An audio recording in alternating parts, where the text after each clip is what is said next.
January 8, 2026, a date that would soon be etched into the annals of Canadian defense history. The city of Ottawa, blanketed in winter's chill, seemed ordinary on the surface, but beneath the calm, something extraordinary was about to unfold. The National Press Theatre in Ottawa buzzed with anticipation. Journalists from across the country and around the world gathered, their breath visible in the cold air as they hurried inside, clutching notepads and cameras, eager to capture what was expected to be a routine announcement. For years, Canada's next fighter jet seemed a foregone conclusion: the Lockheed Martin F-35.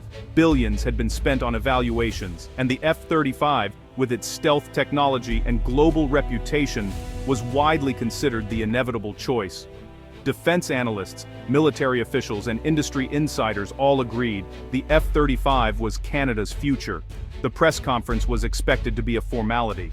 The Minister of National Defense stepped up to the podium. The room hushed in anticipation. Cameras clicked, pens poised, as everyone waited for the expected confirmation. Then came the shock, words that would reverberate far beyond the walls of the press room. The Government of Canada has selected the Saab Gripen E as the new fighter jet for the Royal Canadian Air Force. The statement landed like a thunderclap, instantly shattering expectations.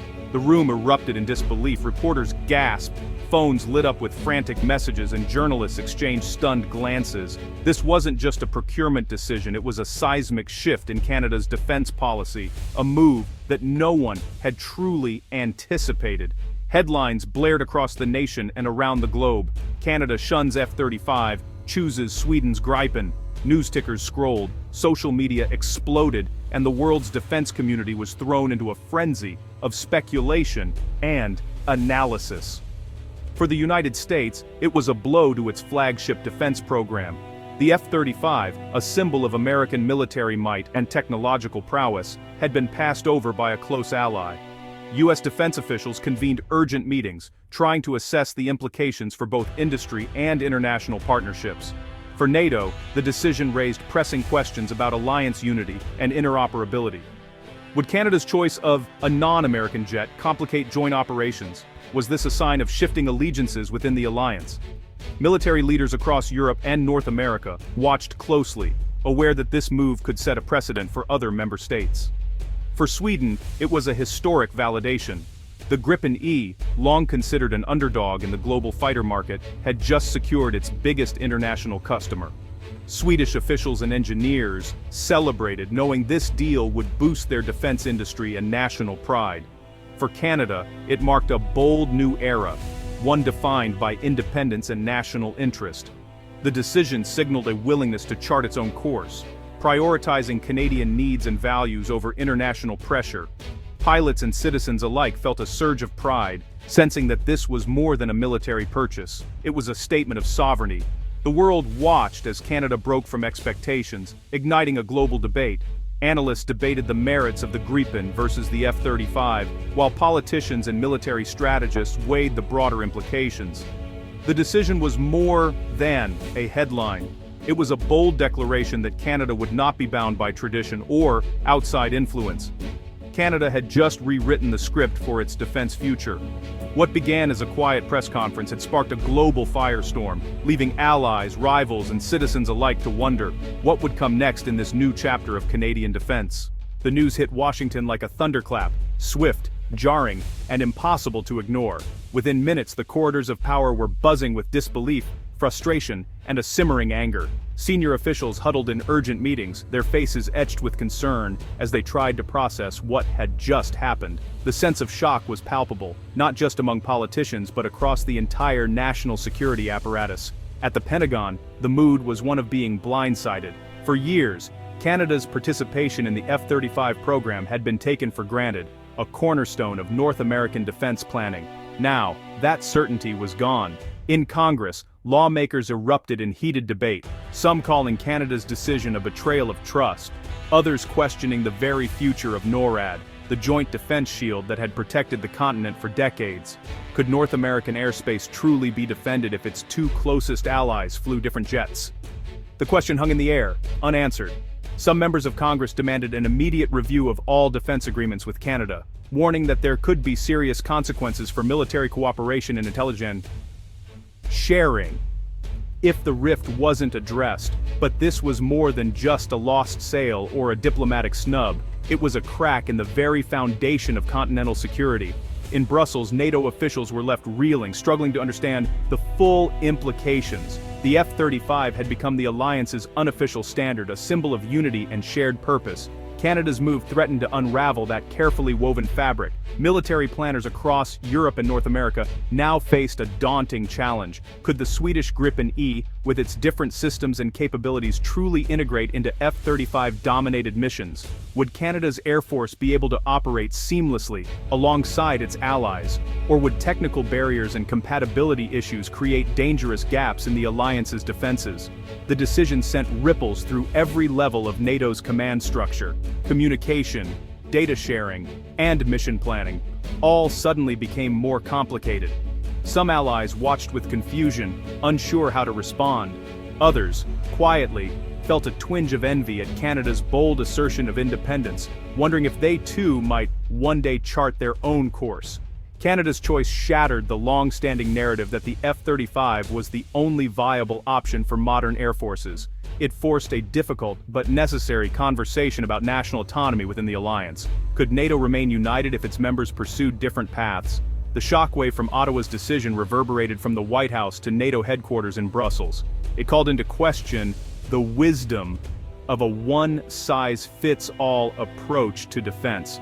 Canada's move was a powerful reminder that even the closest partners have their own priorities, and that the alliance, for better or worse, would never be quite the same again. For over a decade, Canada's F-35 purchase seemed inevitable. As a partner in the Joint Strike Fighter program, Canada had invested heavily, and its industry benefited. The military and political establishment favored the F-35's stealth and integration with U.S. forces. Many dismissed the competition as political theater. The F-35 was seen as the only real choice. Experts warned that anything else would weaken NORAD and joint operations. Washington's pressure was immense. That's why the Gripen announcement stunned everyone. It defied years of momentum and lobbying. Canada didn't just pick a different jet, it rejected the entire F-35 narrative. The chessboard was overturned, proving the outcome was never truly set. Choosing the Saab Gripen E was a declaration of Canadian sovereignty. For decades, Canada's defense policy followed the U.S. lead. By picking a Swedish jet, Ottawa asserted its independence. The Gripen E's flexibility and ability to operate from short, rugged runways made it ideal for Canada's vast, challenging terrain, especially the Arctic.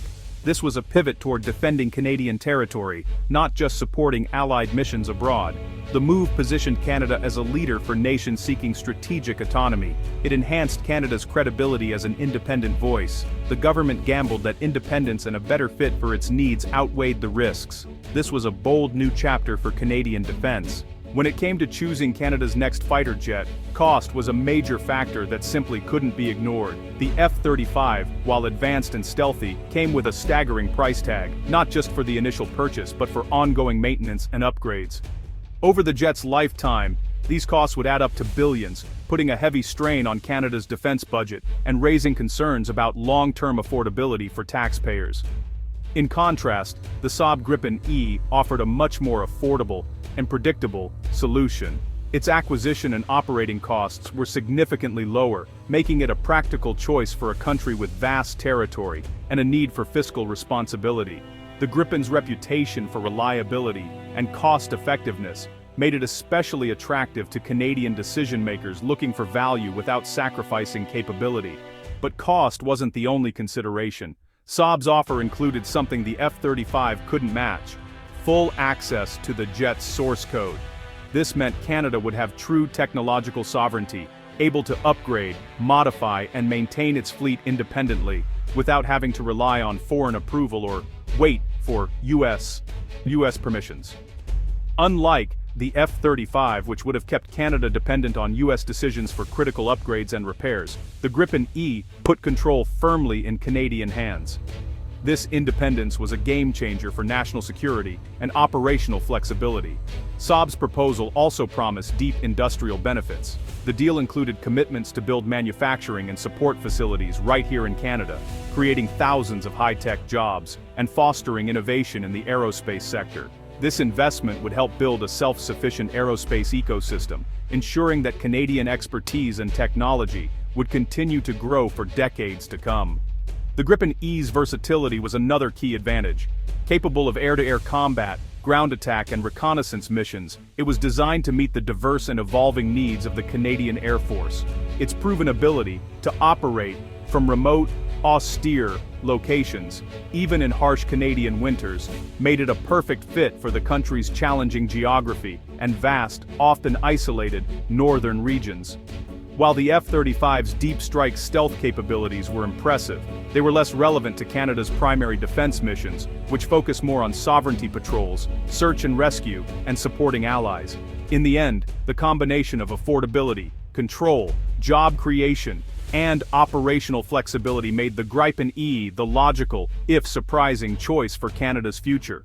By choosing the Gripen, Canada selected a fighter jet that truly works for Canadians, supporting the economy, protecting sovereignty, and ensuring independence for years to come.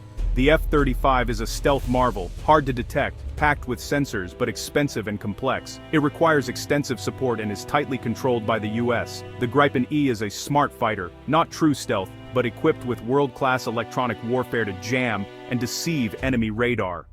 It's efficient, easy to maintain, and can operate from rough remote airstrips. The F-35's main drawback: high cost and operational dependency.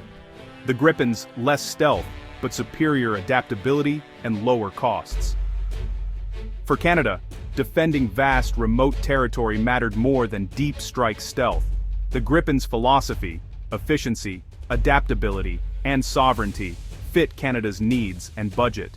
It was the right tool for the job. Canada's Gripen decision rattled NATO, raising fears about unity and interoperability. The F-35 was meant to standardize Allied air power. Canada's move reintroduced complexity. The Gripen E can't use the F-35's unique data link, creating potential information gaps. Workarounds exist, but they're not seamless. Politically, the decision signaled that national interests could trump alliance conformity. Critics warned of a fragmented NATO, but supporters argued Canada's choice made it a stronger, more reliable ally. The Gripen E meets NATO standards and lets Canada field a larger, more effective fleet. Sometimes, strength comes from independence, not just uniformity.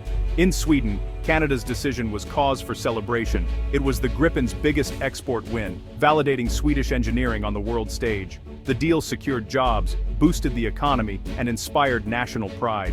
Globally, Canada's move emboldened other nations to consider alternatives to the F-35. Smaller countries saw that a G7 nation could choose independence and still get world-class capability.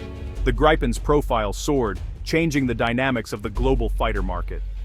Canada's choice opened the door for others to assert their own autonomy. One bold move had ripple effects far beyond Ottawa. The Gripen E is central to Canada's renewed focus on the Arctic. As the region grows in strategic importance, Canada needs jets that can operate from short, icy runways and remote bases. The Gripen's design is perfect for these harsh conditions, allowing rapid response across vast distances. The Saab deal also builds a self-reliant Canadian aerospace industry, creating jobs and expertise. By prioritizing Arctic sovereignty, Canada strengthens both its defense and its role within NATO. The Gripen decision marks Canada as a confident, capable middle power. It's a new standard for strategic independence in the Western Alliance.